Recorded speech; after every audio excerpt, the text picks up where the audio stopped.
TV భక్తి సమాచారం WhatsApp ఛానల్లో జాయిన్ అవ్వండి. అన్ని విశేషాలు ఎప్పటికప్పుడు తెలుసుకోండి.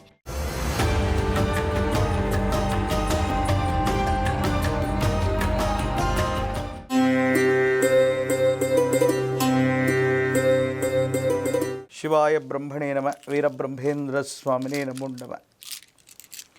2026వ సంవత్సరం సింహరాశి వారి యొక్క రాశిఫలం. శివాయ బ్రహ్మణే నమ.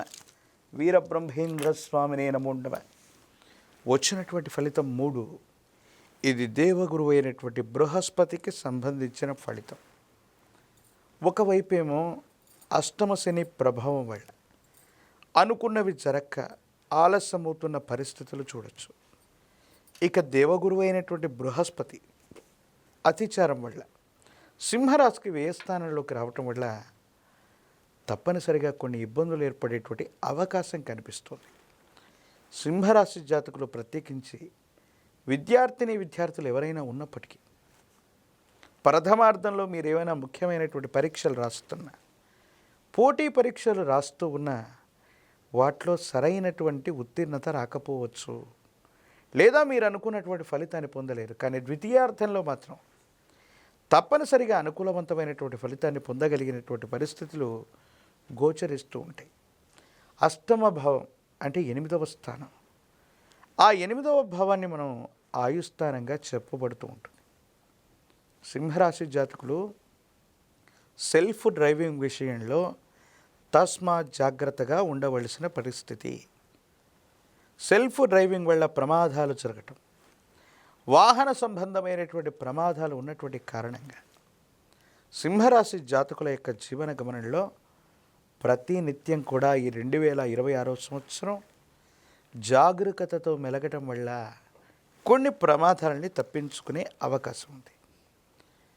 మనం చేయనటువంటి పొరపాటుకు సంజాయిషి ఇచ్చుకోవటం, ఎప్పుడో సమసిపోయాయనుకుంటున్న తగువులు మళ్ళీ మొదలవటం. ఎందుకంటే పెద్దలు చెప్తూ ఉంటారు, రుణశేషం శత్రుశేషాన్ని ఎప్పుడు కూడా ఉంచకూడదని. కొంతమంది వ్యక్తులకి మనం ఇవ్వవలసినటువంటి డబ్బులు ఇచ్చేసాం, లేదా తృణమో ఫనమో మిగిలింది. కొంతమందితో శత్రువులు మనకున్నారు గతంలో, వాళ్ళని కూడా వదిలిపెట్టాం. కానీ మళ్ళీ జీవితంలో రుణాన్ని కానీ శత్రుత్వాన్ని కానీ మీరు తృణము అని వదిలిపెట్టినటువంటి వటవృక్షాలై మళ్ళీ మీకు మీ చేరువకు వస్తాయి.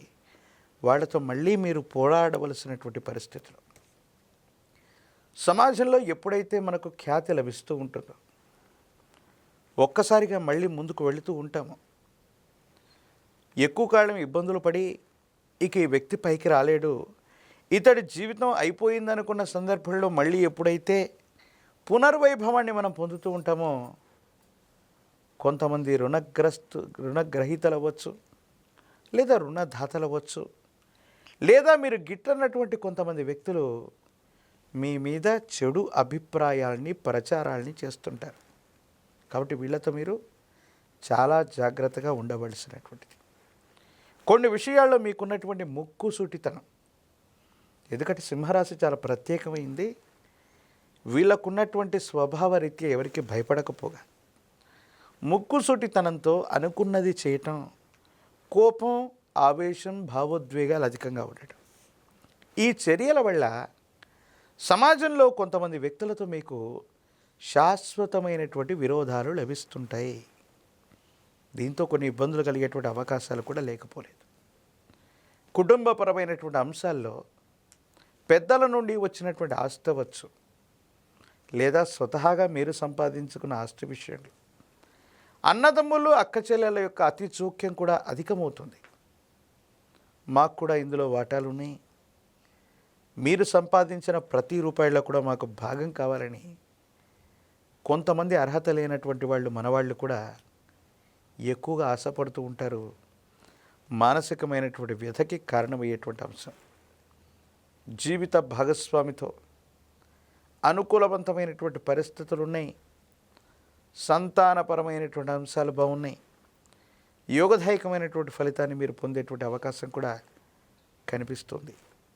ఏది ఏమైనప్పటికీ కూడా సింహరాశి జాతకులకి గురుబలం తగ్గి ఉండటం, అష్టమ శని ప్రభావం, ఈ రెండు ప్రభావాల్ని చూపెడుతున్నాయి కాబట్టి కొద్దిగా జ్ఞాపక శక్తి నశించటం, లేదా ముఖ్యమైనటువంటి పనుల్లో ఉన్నప్పుడు మీ శక్తి మీకు గుర్తు రాకపోవటం, లేదా మీకున్నటువంటి పరిస్థితుల్ని వనరుల్ని సరిగ్గా వినియోగించుకోలేకపోవటం వల్ల అనుకూలవంతమైన ఫలితాన్ని పొందలేకపోతూ ఉంటాం.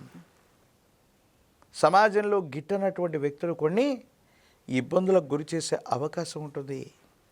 రాజకీయపరమైనటువంటి రంగంలో ఉన్నటువంటి వాళ్ళకి ద్వితీయార్థం యోగిస్తుంది.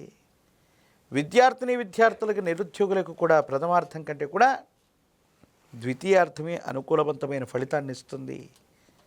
ప్రత్యేకించి ఈ రాశిలో ఉన్నటువంటి వివాహం కానటువంటి వాళ్ళకి చక్కని సంబంధాలు కుదురుతాయి. వైవాహిక జీవితం కూడా అనుకూలవంతమైనటువంటి అవకాశం కనపడుతుంది. ఆర్థికపరమైనటువంటి అంశాలు, వాహన సంబంధమైనటువంటి ప్రమాదాలు, ఇతరత్ర మిశ్రమమైనటువంటి ఫలితాలు కనబడుతున్నటువంటి పరిస్థితి దృష్ట్యా అంటే నరదిష్టి ప్రభావం కూడా బాగా ఎక్కువగా ఉంది. అష్టమ శని కూడా జరుగుతూ ఉంది. కాలభైరవ రక్షని మెడలో ధరిస్తే కాలభైరవ రక్షని జ్వాలాముఖి పూసలని మెడలో ధరింప చేసుకున్న కారణంగా అష్టమ శని ప్రభావం నుండి కూడా మనం బయటికి రావటం, తీవ్రమైనటువంటి నరఘోష, నరదిష్టి, నరపీడలు కూడా తొలగిపోవటం, అనుకూలవంతమైనటువంటి పరిస్థితులకి ఇది కారణమయ్యేటువంటి అవకాశంగా మనం చెప్పచ్చు. కాలభైరవ స్వామి వారిని కానీ హనుమ ఆంజనేయ స్వామి వారిని కానీ ఎక్కువగా ఉపాసన చేయటం, ఈ దేవీ దేవతా స్వరూపాన్ని ఆరాధన చేయటం వల్ల అష్టమశనిలో కూడా మంచి ఫలితాలు వస్తాయి. 108 అరటిపళ్ళను తీసుకుని హనుమంతుల వారికి నివేదన చేస్తూ మంగళవారం పూట కానీ శనివారం పూట కానీ చేసే ఈ అద్భుతమైనటువంటి అర్చన పేరే కదలి అర్చన. హనుమంతుడి యొక్క అష్టోత్తర శతనామాలకి ఒక్కొక్క కదలీ ఫలాన్ని సమర్పణ గావిస్తూ కదలీ ఫలాన్ని స్వామివారికి సమర్పించటం, నాగవల్లి దళాలుగా చెప్పబడ్డటువంటి తమలపాకుల చేత స్వామివారికి అలంకరణ చేయించటం, స్వామివారి యొక్క శరీరం మొత్తం పూసుకున్నటువంటి గంగ సింధూరాన్ని లేదా సింధూరాన్ని నుదుట బొట్టుగా పెట్టుకోవటం, హనుమంతుల వారిని ఈ విధంగా పూజించటం వల్ల అత్యంత అనుకూలవంతమైన ఫలితాన్ని తప్పకుండా మనం పొందేటువంటి అవకాశం కనపడుతుంది.